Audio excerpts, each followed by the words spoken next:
السلام عليكم. goobtan hadda aan joogno waxa weeye goobtan degannahay Chanchun naanqoon maxaa la yiraahdaa naqo kuwanjan maanta waqti badan oo guriga ku jirnay oo aan ku cajisnay marka maanta xogaa soo laga baxsanaynaa inaan soo adeegana rabnaan waxa naga dhamaaday adeegkii waa naga dhamaaday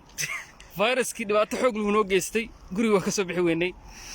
bil ku dhawaad macnaha socodkeena aad buu yaraa ma soconayn bil ku dhawaad marka saalaxow haye maxaa oran lahayd wallahi horta isku socodka bulshada dhexdeeda aad baa loo adkeeyay oo in ciidamo meel walba la dhigo oo geej walba jaamacadda la xiro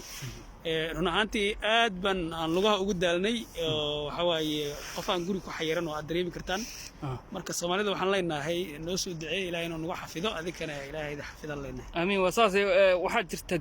meel kasta waa la xiray hal geed bas hadda meeshan hor taagan oo ka bixi rabno baa furan intii badan jaamacadda geedadkii oo dhan waa la soo xiray meel walba waxa taagan waxa lagu xiray bira lagu xiray lama ogola in la galo in la baxo lama ogola sababtan waxa weeye cudurkii baa waxa weeye control lagu sameeynaya marka alxamdulillah anaga caafimaad qabnaa laakiin bahalkii waa baqdin buu nagu hayaa saalaxo Soomaaliya miska adna warniyo wadankii waa u baqaynaa waxa la yiri alwaqaayatu khayr min al-ilaaj baa la yiri Soomaaliya waa u baqaynaa cudurka Ilaahay ka badbaadiyo waxaan Ilaahay naxfido waaya anaga hadda waxa weeye waxaan sii soconaa geedkii waan ka bixinaa mar dhow insha Allah hadii rabbi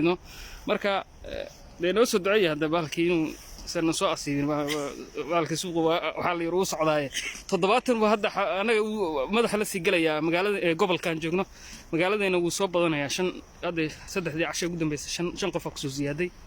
الحمد لله ويرنا هيبة أنا قررنا هيبة سماها أنا قاعدين ولا قبل هذا كلاعات بنو ويرنا هاي أنا هذا وفي عنا أنا الحمد لله وفي عنا هاي وعافمات قبنا وسلامتين أصحابتها سود عيا مالها صومالي مال والبي جوجته وسلامينا لينكج كدكتور طيب قف أنت كحرن أصحابتي وسلامينا سلام الله عليكم ورحمة الله وبركاته واي